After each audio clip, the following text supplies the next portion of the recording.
Mga kasayan, basic tutorial lang tayo tungkol sa battery ng TMX Alpha 125. Battery size niya kasayan, ito siya. Habang naglilinis tayo, para may tutorial tayo dyan kung ano yung size ng ating battery.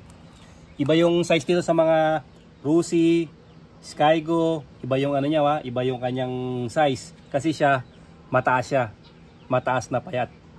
Bali ang size ito kasayan ay 7L. 7L battery. Pwede nyo rin sabihin na 12N, 7L, -BS. Pero kadalasan kasayan, pag ito palang sinabi nyo 7L, yung sukat ng battery, alam na kagad yan kung anong battery yan. Kaya pag bibili kayo ng battery ng TMX Alpha 125, pag sinabi nyo na lang 7L, okay na siya. Alam na kagad nila yung sukat. Ito rin kasayan, magandang gagawin nyo sa inyong battery terminal. Kailangan nyo rin siyang nililinis. Kailangan nyo rin nililinis siya kasayan, ha. Ito, kaya naisipan ko yung ganitong vlog kasi naglilinis tayo ng terminal. Para mas maganda yung pasok ng charging natin, ha. Para lumabas uli yung tanso. Ayan.